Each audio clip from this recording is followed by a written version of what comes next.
প্রতিদিন নতুন নতুন আপনার যুক্ত হচ্ছে শর্ত, বিভিন্ন বক্তব্য, যা দিয়ে আরও জটিল করে ফেলা হচ্ছে সব কিছুকে। আর একটা মাধ্যম তো আছেই আপনার সোশ্যাল মিডিয়ার মাধ্যম, যে সোশ্যাল মিডিয়া আপনার একটা দেশকে, জাতিকে যে কতটা ভঙ্গুর অবস্থায় নিয়ে গেছে, কতটা এনার্কিক অবস্থার মধ্যে নিয়ে গেছে, একটা নৈরাজ্যের দিকে নিয়ে গেছে, এটা আমার মনে হয় আমার চেয়ে আপনারা অনেক ভালো বুঝতে পারছেন। আমরা বোধহয় সংস্কারের বিরোধী বা সংস্কারের বাইরে, অথচ সংস্কারটা শুরুই করেছি আমরা। আমি কথাটা বারবার করে বলতে চাই, 2016 এবং 2022-এ আমরাই প্রথম সংস্কারের রূপরেখা দিয়েছি, রাষ্ট্র কাঠামো যে আপনার পরিবর্তন তার কথা বলেছি। দুর্ভাগ্য আমাদের যে আজকে সরকারের কিছু মানুষ এবং কিছু কিছু আপনার ব্যক্তি যারা এটাকে ভিন্নভাবে দেখানোর চেষ্টা করছেন। অনেকে বলার চেষ্টা করেন বিএনপি শুধু নির্বাচন চায়, সংস্কার চায় না। তারপর আবার এটাও বলেন বিএনপি শুধু ক্ষমতা চায়। আমি খুব স্পষ্ট করে বলতে চাই যে বিএনপি তো ক্ষমতা চাই, কারণ আমরা তো ক্ষমতার জন্যই রাজনীতি করি।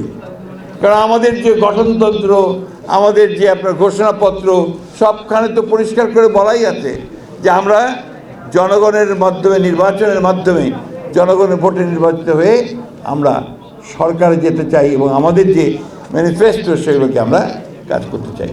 এবং অনেকে বলছে যে আগে সংস্কার হবে তারপরে নির্বাচন। তো সংস্কার তো একটা চলমান প্রক্রিয়া। সংস্কার কোনটা হতে হতে আপনার 5 বছর 10 বছরও লাগতে পারে, এটা তো চলমান। তাহলে নির্বাচন 10 বছর হবে না। আর এই 10 বছর কি ওই ফ্যাসিবাদী আমলাদের হাতেই দেশ চলবে? এখন তো আমরা ফ্যাসিবাদী আমলাদের দ্বারাই পরিচালিত হচ্ছি। সেক্রেটারিয়েটে আমলারা 90% আপনার ফ্যাসিবাদের দোষর। আপনারা এখন এখানে আলোচনা করলেন যে আপনাদের এই বারে এখানে এখনো অনেকেই আছেন যারা ফ্যাসিবাদের দোষর ছিলেন, তাই না? তো তাহলে এই অনির্দিষ্টকালের জন্য একটা অনিশ্চিত একটা অন্তর্বর্তী সরকার, এটা কি এই দেশের মানুষের জন্য কোনো উপকারে আসতে পারে না।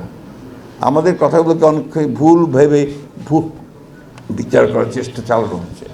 তা আমরা এটা জানি কেন করা হচ্ছে, কারণ গত পরশুই সেটা প্রমাণিত হয়েছে যে দেশনেত্রী বেগম খালেদা জিয়া এই দেশের সবচেয়ে জনপ্রিয় রাজনৈতিক নেতা। প্রমাণিত হয়েছে যে বিএনপি হচ্ছে সবচেয়ে দেশের বড় লার্জ হচ্ছে আপনার একটা গণতান্ত্রিক রাজনৈতিক দল।